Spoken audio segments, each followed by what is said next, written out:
What's up, what's up? Nandito tayo ngayon sa Bridgetown para mag-practice ng cleats. Nakakaba pala to. Let's go!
So far so good. Medyo nagigets ko na yung pag clip in, pag clip out. Yung right foot ko medyo nagagamay niya ng bahagya. Pero yung left foot ko naguguluhan paano mag clip out. Kung palabas ba o papasok. Nahihirapan ako mag clip out. Pero yung kanan ko, ayan oh, kaya na niya mabilis na clip out. Kaya niya nang mabilis na clip out. Pero yung kaliwa ko, minsan papasok ko siya nagagawa. Okay lang naman kasi ano ba tawag dito? Multi something removal naman yung clip na nabili ko. So pero parang ang gusto kong gawin, ang clip out ko pag ganun dapat. Yan. May times na nagagawa ko eh. Yung pagpasok, kayang-kaya na, medyo mabilis. Dahil siguro maluwag pa yung cleats na settings ko. Yung dun yung sa sa pedal, yung pinakamaluwag kasi yun yung mga tips na nabasa ko doon sa mga pinanood ko pala, mga pinanood kong YouTube. So far so good. Okay. Tapos balik. Okay, nagagawa ko naman siya ayon sa napanood ko. Mukhang wagi naman tayo sa ating pagka-clip in, clip out. Naaral naman pala. Sobrang takot kasi ako magganito eh. Ano, diba? Nakakapag-clip out na ako sa right foot ng mabilis. So naaral naman pala siya. Actually matagal na ako nagbabike, pero ayoko kasing magganito. Takot ako eh. Baka sumemplang ako ito maging dahilan ng pag ayaw ko ng magbike. Medyo may konting lakas ng loob na ako, mga 10% siguro na makakapag clip out, clip in na ako. Ayan di ba? Tara, story time muna tayo dito.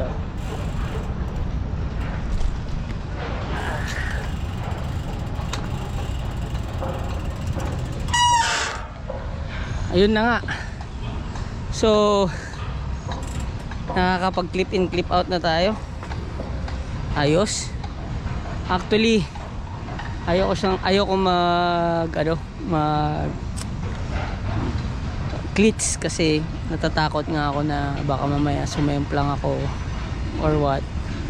So kaya ina-avoid ko magkaroon ng ganito. Pero dahil nga nagpunta ako sa Philippine Bike Demo before at naka-sale yung shoes, pati yung tinatawag na bala, binili ko na lahat. So yung pedal wala pa ako. So ang ginawa ko, naghanap muna ako ng online na sa FB Market lang, yung medyo mura-mura lang na ganito, kasi hindi nga ako sure sa sarili ko kung magugustuhan ko siya. So cut the story short, nakabili ako, sinet up ko na siya. Tapos nanood ako ng mga YouTube, marami akong pinarood na YouTube tutorial kung paano mag setup ng shoes, mag setup ng bala, ikabit yung clip, kabit yung pedal, luwagan yung mga dapat luwagan. So marami akong natutunan. Siguro after ko mabili sa Philippine Bike Demo, mga 2 weeks, 3 weeks yata, nakabili din ako ng pedal. And then halos 2 buwan o 1 buwan mahigit, parang ganon, 2 buwan na nasa bahay lang siya, tinitignan ko lang. Hindi ko kinakabit kasi natakot ako. So ayun na, nagawa na natin. I guess yun nga, sabi ko kanina, may bawod na akong 10% na lakas ng loob. So abangan natin ang mga susunod na kabanata kung sisemplang ako dahil dito sa cleat shoes na to at sa pedal na to. So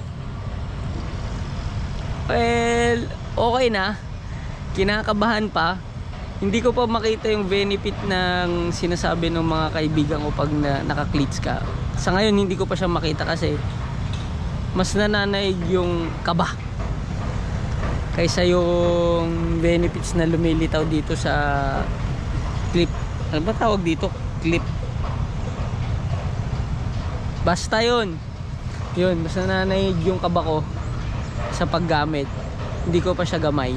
So update, tingnan natin kung magugustuhan natin siya. Pero tingin ko naman magugustuhan ko. Huwag lang ako masemplang. Siguro pag nasemplang ako, yun, tapos baka benta ko kaagad to. Okay, pahingi ko na. So nandito pala tayo sa bridge lang. Dito ako nag-practice kasi dito wala lang masyadong sasakyan, tsaka maluwag yung mga kalsada, and mais yung daan, hindi lubak-lubak. Ayun. So ikot-ikot pa ako dito hanggang magamay ko. As in beginner, super beginner pa ako. Ayun. So yun lang. Wala pa akong mabibigay na pro tips sa mga tips kasi I'm still learning. Iniintindi ko pa yung proseso nito. Yeah.